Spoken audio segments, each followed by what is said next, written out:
What caused you to answer our advertisement? Owen Quest felt the steel of the quick gray eyes that jabbed like gimlets across the office table. Why does any man apply for a job? He bristled. Keen Clayson gave an impatient smile. Come, he said, I'm not trying to snare you, but there were unusual features to my ad, and they were put there to attract an unusual type of man. To judge your qualifications, I must know just why this proposition appeals to you. I can tell you that, nodded Quest, but there's nothing unusual about it.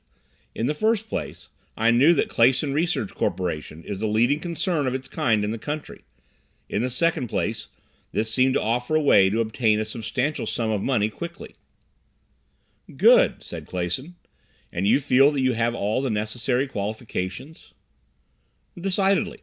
I am 24 years old, athletic, and of an earnest and determined nature.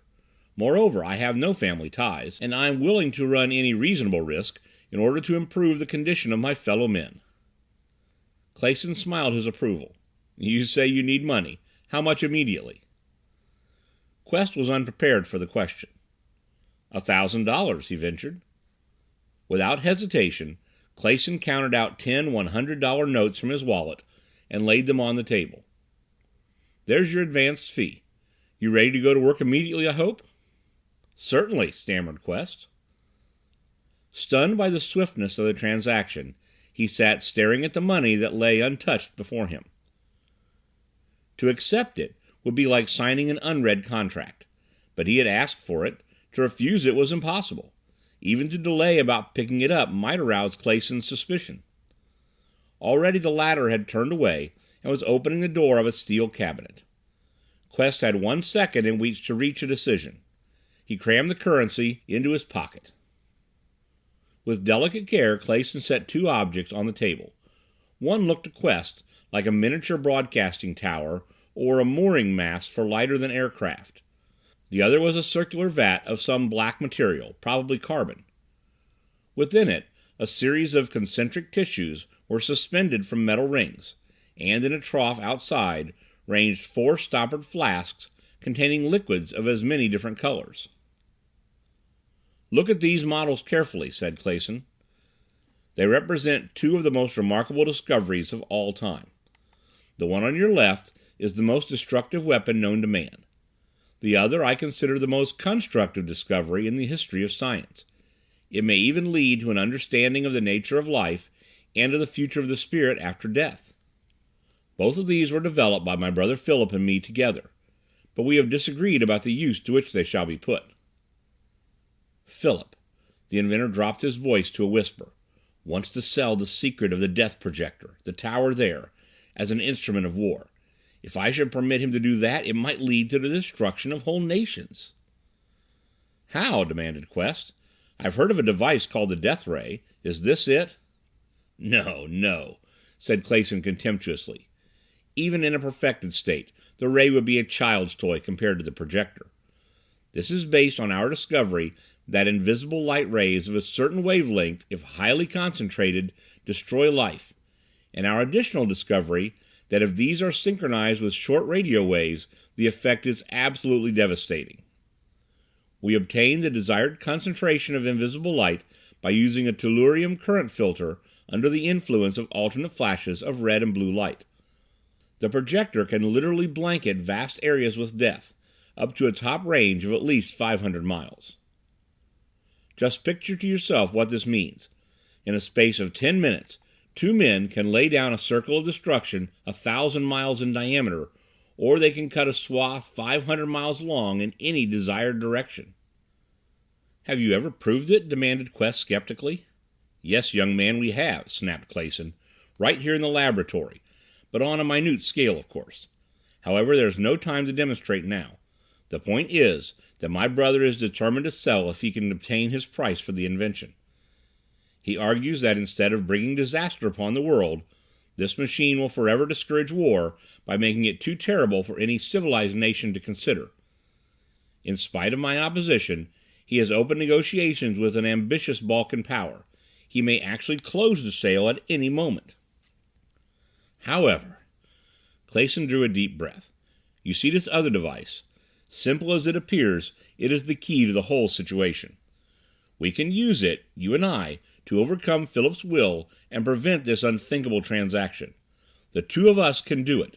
Alone, I would be virtually helpless." "Why not have the projector confiscated or destroyed by our own government?" suggested Quest. "That seems to me the only safe and sure way out of the difficulty." "You simply do not understand," frowned Clayson impatiently. "Philip is selling the plans and descriptions of the machine, not the machine itself. Even if this model and the larger test machine that we have built were destroyed, even if I were willing to have Philip sent to Leavenworth for life, he could still sell the projector. But this other invention, our osmotic liberator, makes it possible for me to gain control of Philip and actually change his mind through the medium of an agent. I have hired you to act as my agent, Quest, because I can see that you are a young man of unusual character and vitality, and by way of reward I can promise you both money and a brilliant future." The inventor poised in a tense attitude on the edge of his chair, as though his body were charged with electricity. His eyes seemed to dart out emanations that set Quest's blood to tingling. Then for a moment the latter lost consciousness of his physical self. It was as though he had opened a door and found himself suddenly on the brink of a new and totally strange world. He dispelled this fancy by a quick effort of the will, for he knew that he had a delicate problem on his hands, and that it must be solved within a very few minutes. However he proceeded, he must act without disloyalty to his government, and at the same time without injustice to Keene Clayson. "Tell me," he said in a husky voice, "how do you intend to use me? I do not believe in spiritualism. I would be a poor medium." Clayson gave a short laugh. "You are not to be a medium in that sense at all. Spiritualism, as practiced, is just a blind sort of groping and hoping. Osmotic liberation, on the other hand, is an exact and opposite physico-chemical science. Here, I will show you." In the outer cell of the liberator he emptied the purple vial, and so on to the innermost, which he filled with a golden-green liquid like old chartreuse.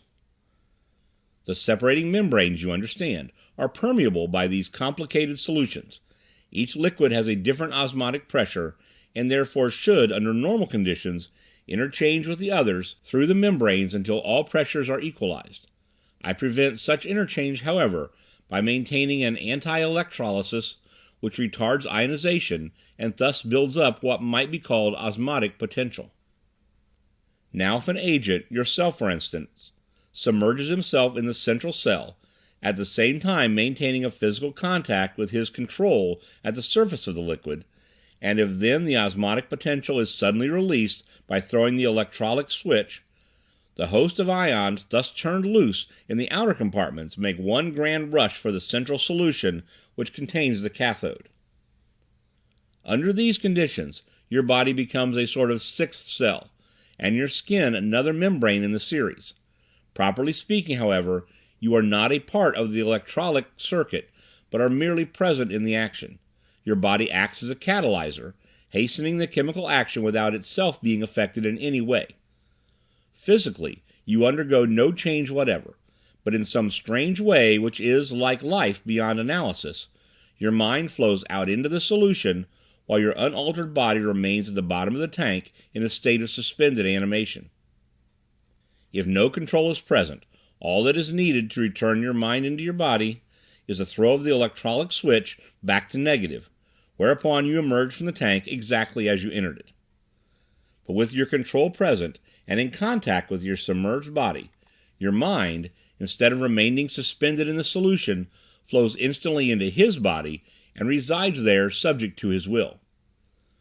This cannot be done, however, unless the wills of control and agent have first been brought into accord. To accomplish that, we clasp hands, Quest grasped Clayson's extended hand, and look steadily into each other's eyes. Now it is well known that the vibrations of an individual's will are as distinctive as the swirls of his fingerprints.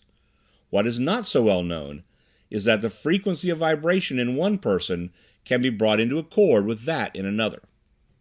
You consciously retract your will by concentrating your mind upon the thing which you know I wish to accomplish. Gradually, while we continue in this position, your vibrations speed up or slow down until they acquire exactly the same frequency as my own. We are then in accord, and when your mind is liberated in the tank, it is in a state which admits absorption into my body. And it is subject to my will, because you have purposely attuned it to my peculiar frequency. Immediately after the transfer, there will be a brief conflict due to the instinctive desire of your will to obtain the ascendancy. But of course, mine will gain the upper hand at once, since both wills will be in my frequency. Quest felt, rather than saw, a wall of alarm closing in on him. He tried to avert his eyes, to withdraw his hand from Clayson's grasp. With a nostalgic pang in the pit of his stomach, he suddenly realized that he could not do so. He had gone too far, farther than any man in his position had a right to go. Having deliberately weakened his will, it seemed now to have deserted him entirely. A prickling sensation coursed up his spine, his extended arm went numb, his hand trembled violently. "Splendid," said Clayson, suddenly releasing both eye and hand. "Just as I foresaw, you will be able to attune yourself to my vibration frequency with hardly an effort. Now please remain seated. I'll be back in a moment." For a second after the door closed, Quest remained slumped in his chair. Then he was on his feet, shaking himself like a wet dog to free himself from the spell under which he had fallen. Something about Clayson attracted and at the same time repelled him, fraying his nerves like an irritant drug and confusing his mind at the moment when he needed the full alertness of every faculty. Invisible light, disembodied minds, will vibrations? Nothing there to get hold of. Were these things real or imaginary? Was Keene Clayson a great inventor or a madman? Would Philip prove to be a real or an imaginary scoundrel? Should he summon help or go on alone? Professional pride said, wait. Don't be an alarmist. With his knuckles, Quest tapped the table, half expecting it to melt under his fingers. The feeling and sound of the contact gave him a peculiar start. On the farther end of the table stood a letter box, an invitation. From his pocket, Quest snatched a slip of paper and wrote, 6-4, 945A. Hired. If no report in 48 hours, clamp down hard. To address a stamped envelope and slip it in with the outgoing mail was the work of seconds. But he was none too quick. He had just dropped back into a lounging attitude when the door burst open and Clayson flew into the room.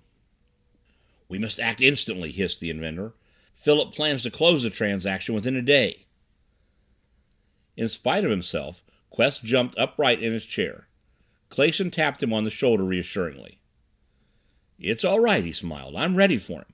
We'll make our move this afternoon and beat him by 18 hours. Let's see." He paused. "Oh yes, I was about to explain to you that as soon as the will of the agent enters the body of his control, the latter can again transfer it into the body of still another person. Now you understand why I advertise for a man of exceptional character? As my agent, I want you to enter the body of Philip, and your will must be strong enough to conquer his in the battle for mastery which will begin the instant you intrude into his body. You will still be under my control, but your will must be strong enough on its own merits to overcome his. I can direct you, but your strength must be your own. That's clear, isn't it?" "I think so," said Quest slowly. "But what becomes of me after you have frustrated Philip's plot?" "That's the easy part of the process," smiled Clayson. "But naturally you feel some anxiety about it. I simply withdraw your will from Philip, return it to your own body, and pay you a reward of $10,000. You're sure you can?" "Perfectly. I have merely to touch Philip's hand to recapture your will. Then I immerse myself in the tank with a switch at plus. The osmotic action will extract both wills momentarily from my body. But the presence of two bodies and two wills in the solution together forces a balance, and each will seeks out and enters its own body. Then you and I climb out of the tank exactly as we are this minute." "If it weren't for my belief that anything is possible," Quest shook his head, "I'd say that your claims for this invention were ridiculous." "And you couldn't be blamed," admitted Clayson readily. "This toy of a model is hardly convincing. But come along with me, and I'll show you how the Liberator looks in actual operation." The office rug concealed a trap door which gave upon a spiral stair. Below, Clayson unlocked another door, and led the way through a narrow and tremendously long passage lighted at intervals by small electric bulbs. Presently, another door yielded to the inventor's deft touch and closed behind them with a portentous chug. Here the darkness was so utter and intense that Quest imagined he could feel the weight of it on his shoulders. From the slope of the passageway, and the muffled beat of machinery that had come to his ears on the way along, he guessed that he was below ground in some chamber at the rear of the factory. He gave a low exclamation as Clayson switched on the top light. No wonder the darkness had seemed of an almost supernatural quality. Even the hard white glare of the daylight arc was grisly. Its rays rebounded from the liquids of the great circular tank in a blinding dazzle of color, while the dull black walls and ceiling were so perfectly absorptive that beyond arm's length they became to all effects invisible. Even the ledge on which he stood, the shoulder of the vat, gave Quest the feeling that to move would be to step off into a bottomless pit. But Clayson took his attention at once, pointing here and there in his quick, nervous way to indicate how faithfully the Liberator had been reproduced from the model. In all respects, the arrangements were the same, with the addition that here a long plank, like a springboard, extended out from a wall mount as far as the central compartment of the tank, and that from its end a narrow ladder hung down to the surface of the chartreuse liquid. A double throw switch fixed to the wall above the base of the plank was evidently the source of the electrolytic control. "When you throw the switch to plus," said Clayson, pointing to the chalk-marked sign above, "you produce the violent electrolytic action needed to bring about a liberation. All the rest of the time it should be closed at minus in order to maintain the anti-action which I explained to you. Now let's rehearse, so that when the time for the real performance arrives, we can be sure of running it off without a hitch." "All right, sir," nodded Quest, so dazed by the glittering light that he was hardly conscious of what he said. "First," said Clayson, running lightly up the steps to the plank, "you walk out to the end, like this, and start down the ladder. Then you lower yourself into the tank. The liquid is at body temperature. It's neither strongly acid nor caustic. It will cause you no injury or discomfort whatever. Meanwhile, I keep in contact with your hand until the instant that you become submerged. Now your mind is in me, see? Ready for transfer into Philip, where it will act as my agent. That's how simple it is. Come on up and we'll go through the motions." Quest experienced a shiver as he mounted the bridge. Annoyed with himself, he shrugged the feeling off. There was no risk here. Moreover, it was part of his daily work to take chances. He had done so 100 times without hesitation. Now he moved all the more quickly, as if to belie the squeamishness that possessed him in spite of himself. Swinging past Clayson on the plank, he lowered himself without a pause to the bottom rung of the ladder, while the inventor, hanging head down, maintained contact with him. "No need to stay here," he said in sudden irritation. "I understand perfectly what I am to do." "I'm testing my own acrobatic ability," grunted Clayson amiably. "Just a minute now."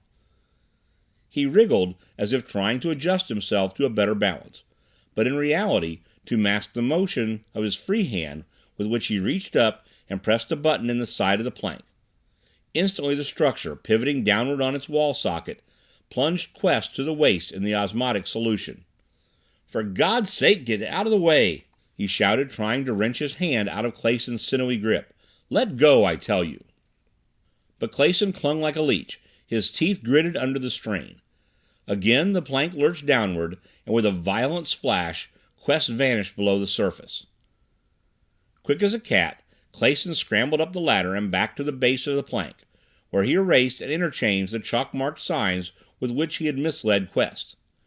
Then, with a sinister twist of a smile, he threw the switch to minus, and turned to watch as the plank slowly righted itself and the vacant ladder came clear of the liquid.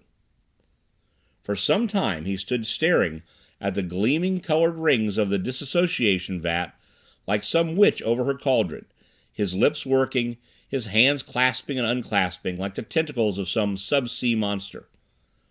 Then, as if the spell had suddenly broken, he turned on his heel and switched off the light. As he hastened down the passageway towards his office, the airlock sucked the door against its jamb with an ominous whistle. In a twinkling, As Quest's shackled spirit writhed in its new housing, he knew that he was in bondage to a scoundrel. Formless and voiceless, he still fought madly for the freedom which the instinct of 10,000 generations made necessary to him. At the same time, he was furious at himself for having been tricked like an innocent schoolboy. The plank socket, the button which had tripped the supporting spring, the fake rehearsal, the turning of his will to that of Clayson, step by step, the whole cunning scheme unfolded itself to him now. But what could be the purpose behind this villainy? Only one answer seemed possible. Keene must be the one bent on selling the death projector, Philip the one who wished to frustrate this fiendish transaction. And Quest of the Secret Service, he was to be the tool to force the sale. With a soundless scream of rage, Quest's will hurled itself against Keene's. The two met like infuriated bulls, and for an instant, too brief to be pictured as a lapse of time, they poised immovable. But two wills cannot exist on equal terms in a single body, and in this case the vibration of both was that of Clayson. Quest had challenged the master will, he could do no more. It hurled him back, crushed him like foam, compressed him to the proportions of an atom in the background of his consciousness. So brief and unequal was the conflict that in the next breath Clayson had all but forgotten the presence of the stolen will within him. When he was ready to use his agent, that would be time enough to summon him. Despite this suppression, Quest began to see dimly through strange eyes, and to hear vaguely with ears that were not his own. Feelers, tentacles, some intangible kind of conduits carried thought impulses to him from the master will. He received these impressions vividly, but those which he gave off in return were so weak, due to the subjection of his will, that Clayson was entirely unconscious of any response. Quest was not enough of a scientist to be astonished at the ability of a disembodied mind to experience sense impressions in the body of another. He was only glad that the darkness and silence were growing less.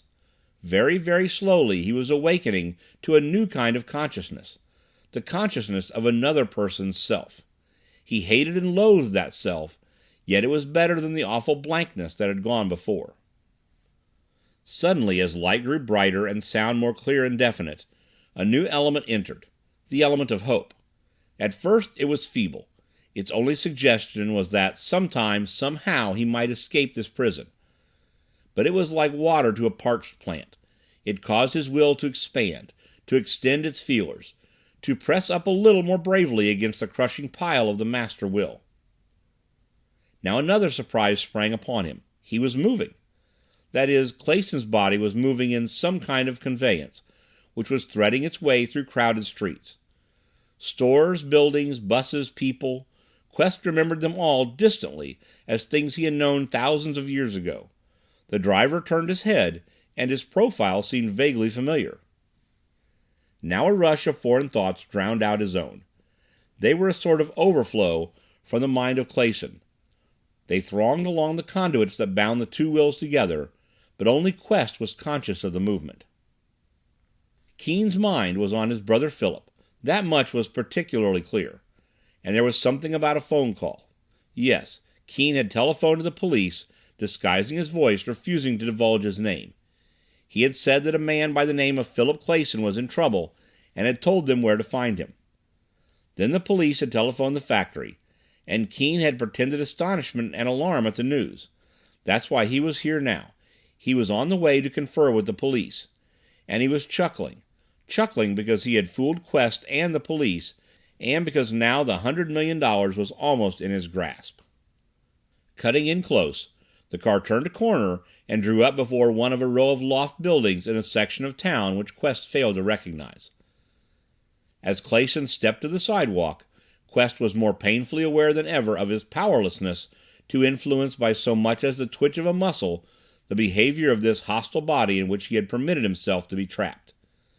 In his weakness he felt himself shrinking, contracting almost to nothingness under the careless pressure of the master will.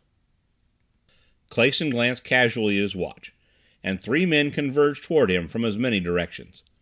There was nothing to distinguish them from anyone else in the street, but along the conduits it came to Quest that they were detectives, and that they were there by appointment with Keene Clayson.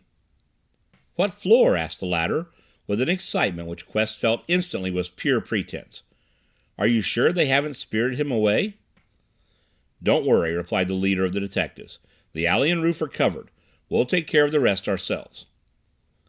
On tiptoe they climbed 3 long flights of stairs in the half-light.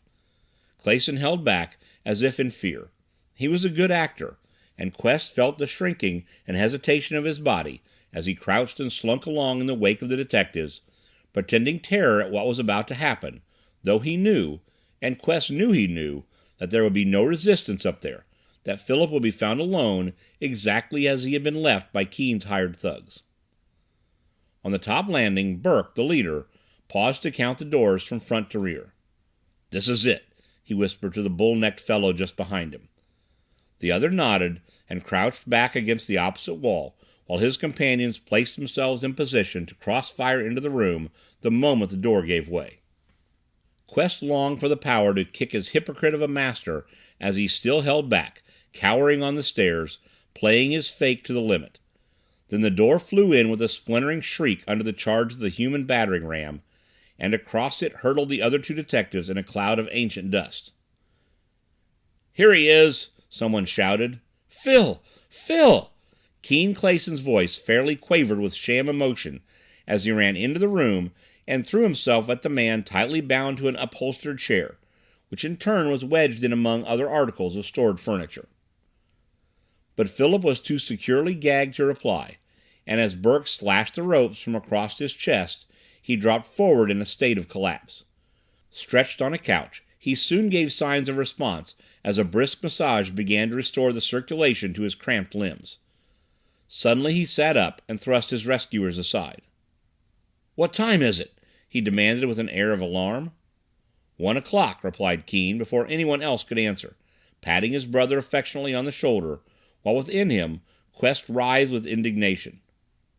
"By Jove, Phil, it's wonderful that we got to you in time. Really, you're not injured?" "No," grunted Philip, "just lamed up. I'll be as fit as ever by tomorrow." "If you feel equal to it," suggested Burke, "I wish you'd tell me briefly how you arrived here. Do you know the motive behind this affair? Did you recognize any of the body snatchers?" Philip frowned and shook his head. "Yesterday noon," he said slowly, "I took the 8-passenger Airline Express to Cleveland on business. There were 3 other passengers in the cabin, 2 men and a woman. Right away I got out a correspondence file and was running over some letters. The next thing I knew, I was approaching the ground in the strangest state of mind I ever experienced. My head was splitting, and everything looked unreal to me. Seemed as if I was coming down on some new planet." "You mean the ship was gliding down to land?" "No, no. I was dangling from a parachute. By the way, where am I now?" "In a Munson Avenue loft." "In Chicago?" Burke nodded. "I guessed as much," frowned Philip. "You see, I came down in a field, and then before I could free myself from my trappings I was pounced on, trussed up and blindfolded by a gang of men. I knew they had taken me a long distance by automobile, but I saw nothing more until they tore the blindfold from my eyes when they left me here." "And they were all strangers to you?" "Yes, those that I saw." "Isn't this enough for just now, Burke?" interrupted Keene, and Quest received an impression of uneasiness that was not apparent in the inventor's tone. After a good rest he's sure to recall things that escape him now. "Just 1 minute," nodded the detective, turning back to Philip. "Can you think of no plausible reason for this attack? Is there no one who might possibly benefit by putting you temporarily out of the way?" Philip gave a frightened start. Then he was on his feet, clutching at his brother's arm. "Keene," he pleaded. "Keene, what's happened? I know, it's the projector." "Water!" roared Keene, and Quest felt the panic that coursed through him as he tried to drown out his brother. "Somebody bring water! He needs it!" At the same time he snatched up Philip's hand in a grip of steel. Instantly the latter's wild eyes became calm, the flush passed from his relaxing face, and he slumped down weakly on the couch. In that fleeting moment Quest surged into the body of Philip and confronted his will with a fierce and triumphant ardor. For now his will would have command of a body with which to fight his fiend of a control. With a sensation of contempt he met Philip's resistance and buffeted him ruthlessly backwards, crushed down and compressed his feebly struggling will. And as Philip yielded, Quest felt his own will expanding to normal, taking possession of the borrowed body with a hungry greed, and flashing from its faded eyes the spark of youth.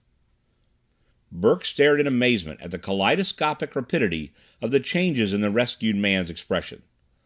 Strange lights and shadows continued to flit across Philip's face as Quest's invasion of him proceeded, but with a diminishing frequency which soon assured Keene that his agent was tightening his command.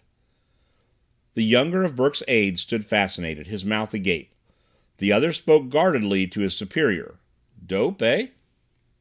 "Nah," replied Burke, shrugging himself out of his trance. "Shock." The actual duration of the conflict in Philip was something less than 3 seconds. It would have been more brief if Quest had exerted himself to the utmost. But his sensations as he first surged into this new habitat under Keene's propulsion were so weird and unearthly that for the moment he was lost in the wonder of the experience. For that short time, therefore, Philip was able to fight back against the onrush of the invading will. In the next second, Quest became conscious of the resistance. Urged on by his control, he must push Philip back and quell him. But his sympathy for his opponent and his hatred of Keene roused him to sudden revolt. He wanted to disobey the master will, retreat, leaving Philip in command of himself. But he could only go on, unwillingly thrusting back Philip's will despite the indescribable torment and confusion in his own. Then, with the feeling that he was 10 times worse than the most inhuman ghoul, he took full possession of his borrowed body. "I'll take him home now," said Keene composedly to Burke. "As you see, he needs a little extra sleep. Meanwhile, if you have any occasion to call me, I will be at the factory." To the youthful mind of the agent, used to the lightness of an athletic physique, the body in which it moved down the stairs to the limousine seemed strangely heavy and awkward. "I'm badly done up, Keene," he said with Philip's lips as the car got under way. "Bah!" snorted Keene. "You've had a scare, that's all. Go to bed when you get home, and sleep till 9 this evening. At 10 a man named Dr. Nakarin will call for you. He will drive you to a garage, leave the car, and transfer to another one a few blocks away. Out near Marbleton, you will find an airplane staked in an open field. Nakarin is a capable pilot. He will fly back southeast along the lake shore to the meeting place. You should arrive about 12:30. The test is set for 1 o'clock. Quest listened in a state of abject rage. Lacking the power to resist his control, he could only boil away in Philip's body like a wild creature hemmed in by bars of steel. "Bring with you," continued Keene venomously, "the set of papers that you took from the safe in my office. Hold the other set in readiness to deliver to Nakarin tomorrow, after he has studied the results of the test and has notified Paris to release $100 million in cash for delivery at your Loop office at 3 p.m. The murderous greed of the man maddened Quest. He tried to revolt, his will squirming like a physical thing, threshing the ether like a wounded shark in the sea. For a moment he felt that he was about to burst the bonds that his demon of a control had woven around him. So violently did he resist that the immured and spore-like will of Philip forged up fitfully out of the blackness and joined him in the hopeless struggle.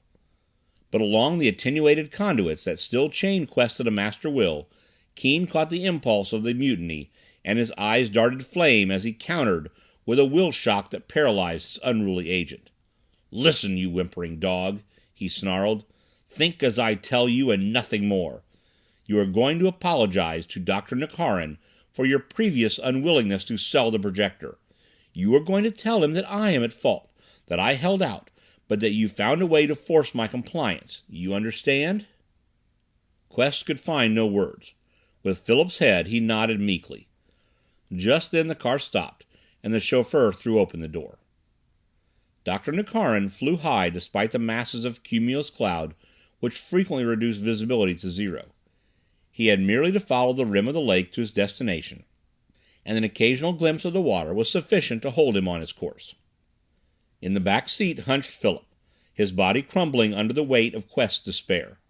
For hours the latter had gone on vaguely, hoping somehow to thwart this horrible transaction that was rushing the world to its doom. thinking he might grow strong enough to wrench himself free and so liberate Philip from the dominance of his conscienceless brother. Even though such a move should leave his own will forever separate from his body, he was ready and anxious to make the sacrifice. Suddenly the crash of the motor ceased, and Nukarin banked the ship up in a spiral glide.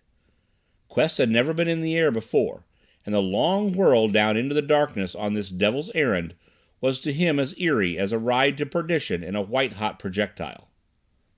His mind seemed to trail out in a great nebular helix behind the descending ship.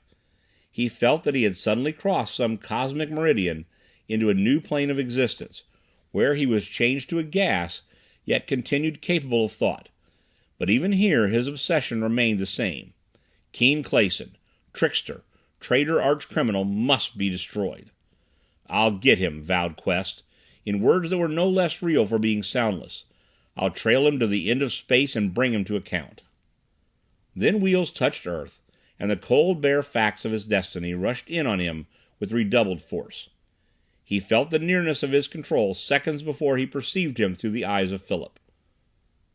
With a sensation like a stab, he realized that now he must speak, play his part, be any bloodless hypocrite that Keene Clayson chose to make him.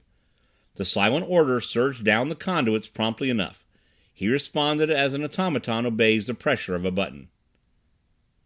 "Here, Doctor," chuckled Philip with a cunning leer.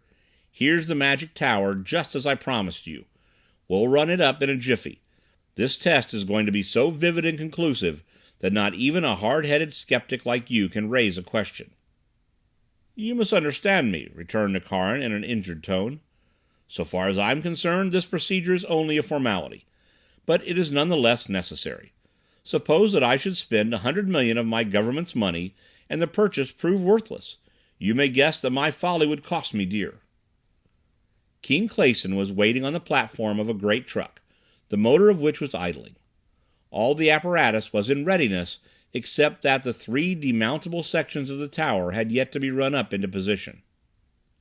"One of the beauties of the DP," said Philip gleefully to the doctor, while Keene smiled slyly to himself, "is that this pint-sized dynamo provides all the current needed for the test.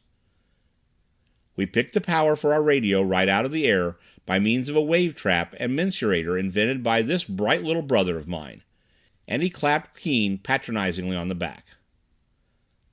"Ah, yes, Dr. Nukarin?" ventured Keene timidly, and at that moment Quest experienced the raging red hatred that causes men to murder. "Philip has promised me that you will employ this device only as a threat to hold the ambitions of the larger powers in check." Of course," replied the doctor heartily. "But now let's have the test. Even at night I'm not too fond of these open-air performances." The height of the tower, as they ran the upper sections into place, was 40 feet. When all connections had been inspected, first by Keene, then by Philip, the former led Nukarin aloft. As the climax of his plot approached, Keene's excitement bordered on a cataleptic state, hints of which came confusedly through the conduits to Quest. With a peculiar satisfaction, he felt that Keene was suffering. The inventor's jaws had become rigid, as though his blood had changed to liquid air and frozen him, and he had difficulty in controlling the movements of his arms. Now he was afraid, genuinely afraid this time. Quest caught the impulse too clearly to doubt its meaning. This was no sham. Keene was doubting his own machine, fearing that in the crisis some element in the finely calculated mechanism might fail to operate, thus cheating him of the blood money on which his heart was set. Then he was speaking, and even Nukarin noticed the tremor in his voice. "These 9 tubes, which look like a row of gun barrels, are molded from silicon paste. Each shoots a beam of invisible light and a radio dart of precisely the same wavelength. The destructive effect depends chiefly upon this exactness of synchronization."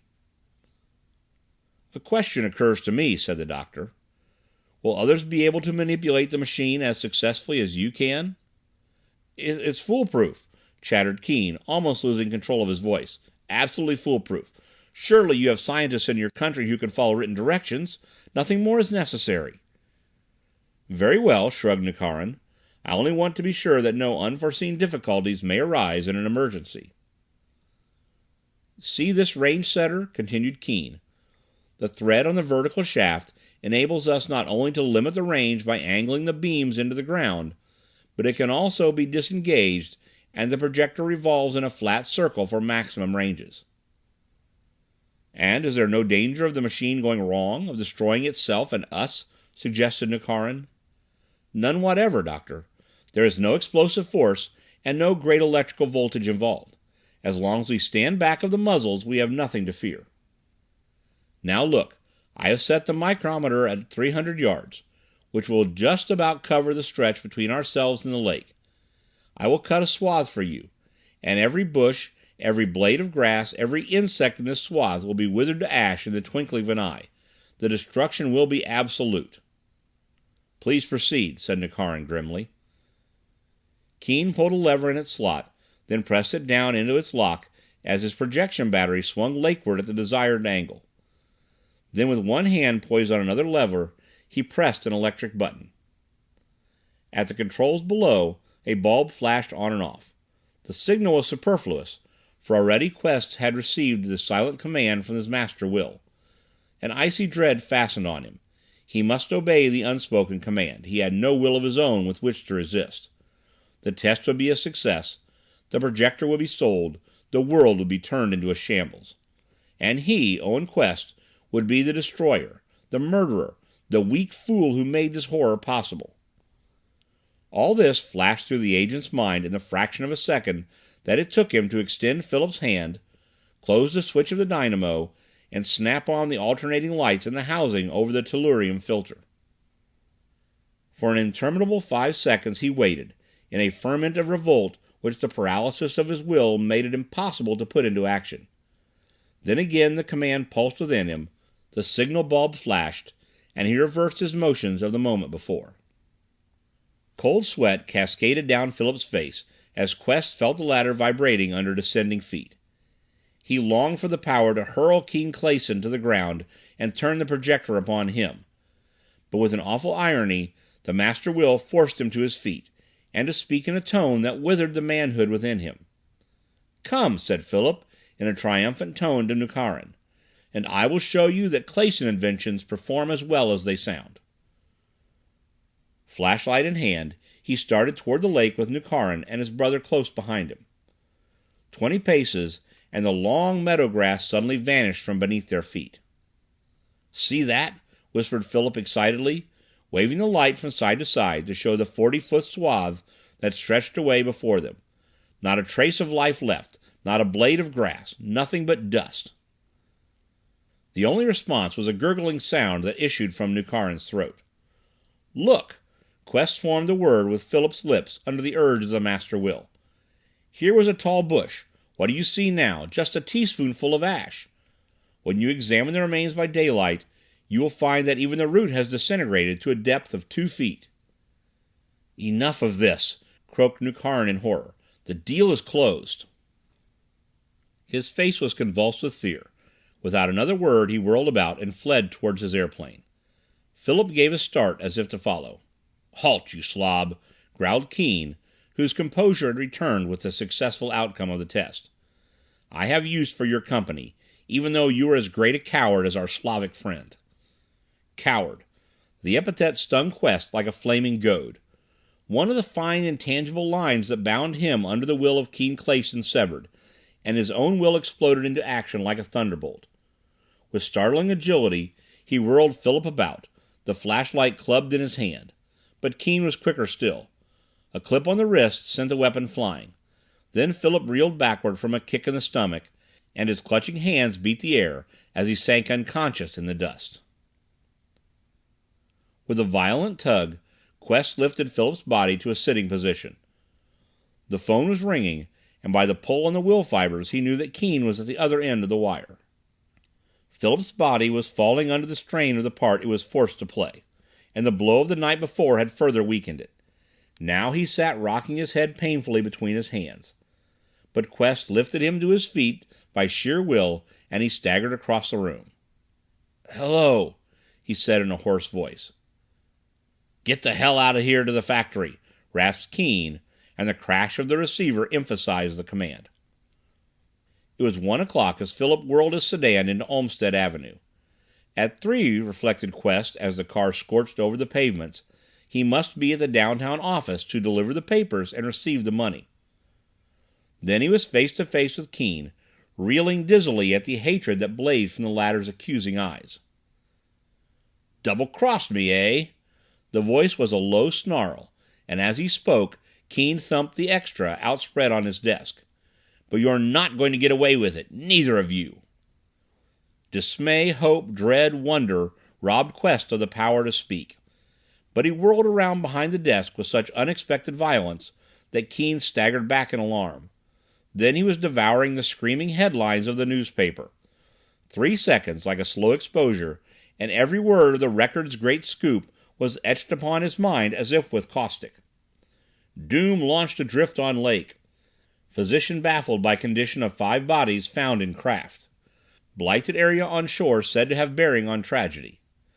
Thaw Harbor, Indiana, June 6.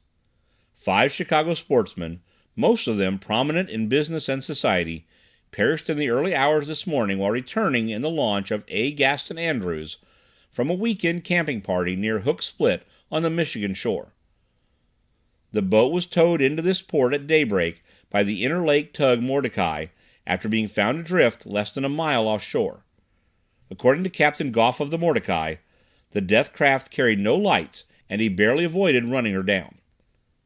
The weather along the Indiana shore was perfect throughout the night, and there is nothing to indicate that the launch was in trouble at any time. The bodies are unmarked, and this little community is agog with rumors ranging all the way from murder and suicide to the supernatural. Dr. J. M. Addis of Thaw Harbor, the first physician to examine the bodies, says that they appear to have suffered some violent electrochemical action, the nature of which cannot be determined at the moment. This statement is considered significant in view of the reported discovery ashore of a large blighted area almost directly opposite the point where the launch was found. Joseph Sleichart, a farmer who lives in that vicinity, reports that this patch of ground extending back from the lake shore was completely stripped of vegetation overnight. He ascribes the damage to some unknown insect pest. Others say that the condition of the ground indicates that it has been burned at incinerator temperatures. Nothing is left of the soil but a blue powder. Philip faced his brother with eyes that were dull with agony.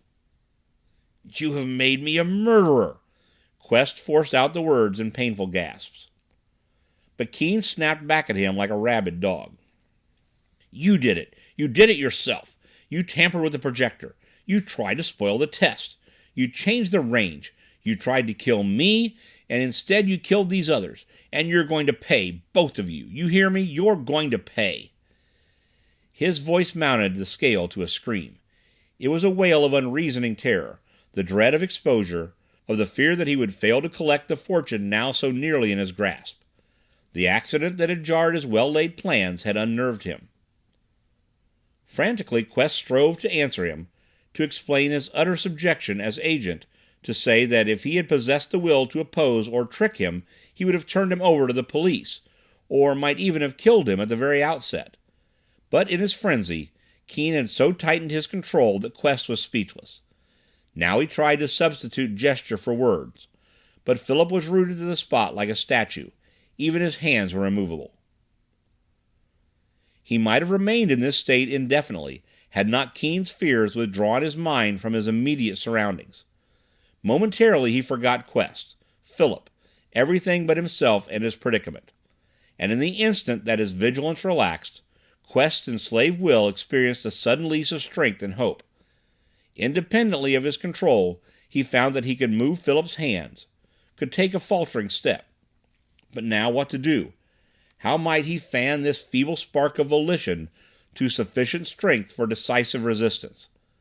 The idea came to him. If only he could place distance between himself and Keene, perhaps with one titanic effort he might launch himself against the master will, take him by surprise, crush him down, and reverse him to the status of agent instead of control.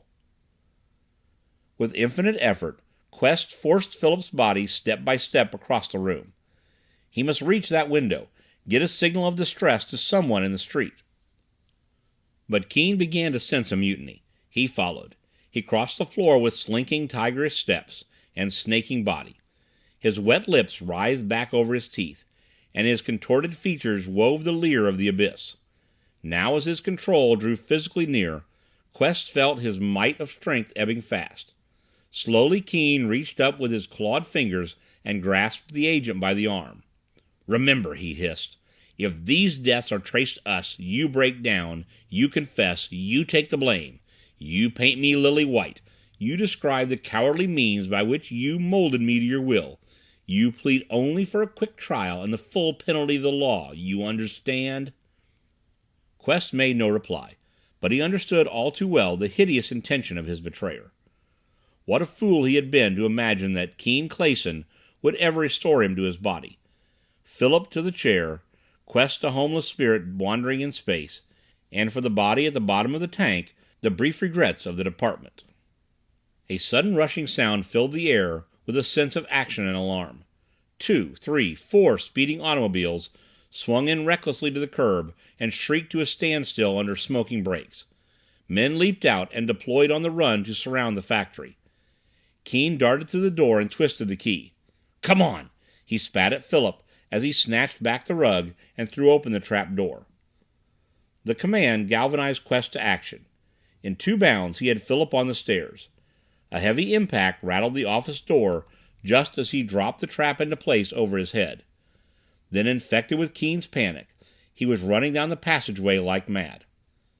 Inside the tank chamber, the brilliantly colored rings of liquid flashed back the rays of the arc light. Half crazed with anxiety, Keene danced on the black ledge like a monkey on a griddle. His face was ashen. Drool ran from his twisted mouth. His eyes were 2 black pools of terror. Again Quest experienced the peculiar sensation which came with the slackening of control. New hope sprang up in his agonized being as heavy blows boomed against the airlock door. Great waves of fear poured along the conduits, betraying to the agent the state of mind of his control. Now what would Keene do? What could he do? Why, of all places, had he fled down into this blind burrow? Thud! Thud! There came a series of sharp reports. Outside they were trying to shoot away the deep-sunk disc hinges. Still the door stood fast, but the fury of the assault on it whipped the faltering Keene to action. In a bound he was on the platform. With a lightning hand he threw the switch to plus, starting electrolytic action in the tank. Then he pressed a button concealed under the edge of the switch mount, and a panel slid silently aside in the wall, revealing a narrow outlet. To Quest everything went a flaming red. He might have known that this fox would have something in reserve, a way of escape when danger threatened. But his control gave him no time for independent thought. He forced Quest to turn Philip's eyes up to his own. Without disconnecting that grip of his glittering eyes, Keene leapt back to the ledge. Quest felt the silent order. "Get up on the plank. Dive into the tank. Get back into your own body. Let Philip have his. Then come up, the 2 of you, and face the music. For I'll be gone, and your story will sound like the ravings of a maniac." Quest took an obedient step towards the platform, but at the same instant a tremendous crash shivered the door. It seemed to unnerve Keene Clason. With a gasp he sank down upon the steps, his body doubled in pain, his hand clutching at his heart. Another crash followed, and he shuddered and cried out. Instantly Quest felt an expansion of the will. Keene's sudden physical weakness had loosened his control. Philip's lips worked painfully as Quest forced him to pause, to disobey the command of the master will. In a spasm of will, he fought to wrench himself free from the countless clinging tentacles of his control. In great surges, Quest's reviving volition pounded against the walls of his borrowed body. Now he sought to force this sluggish body back to the wall, so that he might release the airlock and spring the door. But Philip seemed to ossify, every cord and muscle of his body frozen to stone by the conflict that raged within him. Braced against the wall, Keene was rising slowly to his feet. His seizure was easing, and so he was able to exert a better pressure upon his rebellious agent. "Come!" he gasped, realizing that he lacked the strength to escape alone, and must therefore change his plan. "Lift me, quick! Carry me out! Slide the panel back into place! We will escape together." The spoken command turned the balance against Quest. His will yielded to the master. At the same instant Philip's body relaxed like an object relieved of a great excess of electrical potential. Suddenly strong and supple, he lifted the trembling Keene and tossed him across his shoulder. For a moment there had been a lull in the assault on the door. Now the battering resumed with a fury that jarred the whole chamber and sent ripples dancing across the vari-colored liquids in the osmotic tank. "Quick!" gasped Keene. "Move, I say! Carry me out!" But he was in a fainting condition. Crash after crash rocked the chamber, and with every blow Quest's will felt a stimulation that enabled him to stand off the commands of his control. Then a wave of nausea swept over him and left him reeling. It seemed that Philip's blood had turned to boiling oil. A dazzling mist swallowed him up, and with a weird sensation of inflation, he felt full strength returning to his will. A booming blow that bulged the door inward acted upon him like a stage player's cue. He leaped to the platform. The gurgling sound of remonstrance rattled from Keene's throat, but Quest paid no heed. Philip was walking the plank, away from the open panel and out over the tank. Rapidly he dropped down the ladder to the bottom rung, snatched Keene's wrist in a gorilla-like grip, and hurled him down into the vat. Then Philip was clinging desperately to the ladder, his strength gone, his body shivering as if with ague. "Go on up," came a strange, impatient voice from below him. "For heaven's sake, let me out of here." A downward glance, and with a shout of alarm Philip was scrambling up the ladder, for there was a head down there, and a pair of naked shoulders, and the face of a man he had never seen before. Hand over hand, Quest followed. Philip had collapsed and lay prone on the plank. Quest lifted him to his feet and shook him anxiously. "Philip," he urged. "Philip, can you walk?" The tattoo on the battered door helped to revive the older man. "Quick," whispered Quest, kneading Philip's arms. "There's barely an hour left. Get to your office, burn the papers, refuse the money, do you hear me?" Philip nodded dazedly. "Hurry," puffed Quest, thrusting him through the opening that Keene had reserved for his own escape and sliding the panel back into place. Quest was himself now, young, strong, free. Instantly he threw the electrolytic switch to minus, for Keene had failed to emerge from the tank, and since he was submerged alone, he could not escape until electrolysis was halted. Just as Quest leaped from the platform to release the airlock, the door burst in, and 3 men with drawn guns rushed into the chamber. The leader stopped with a startled oath and stood blinking his unbelieving eyes. Quest was poised like a statue, his naked body gleaming unearthly white against the lustreless black of the wall. "Quest!" came from the 3 in chorus. Then a rush of questions. "What's the matter? What happened to you? Where are the Claysons?" Quest turned toward the platform, expecting to see Keene. "Something's wrong," he shouted. "Quick! Somebody get Philip. He's gone to his loop office. Keene Clayson's at the bottom of this tank. I'm not sure how this thing works, but Philip can get him out, I'm sure of it." Despite the confident predictions of both Quest and Philip Clayson, osmotic association failed to restore Keene to life, and at last a coroner ordered the removal of the body. The autopsy revealed heart disease as the cause of his death. For reasons best understood at Washington, the cause of the 5 launch deaths was withheld from the public. Quest's punishment for his part in the crime consisted of a promotion and a warm personal letter from the President of the United States.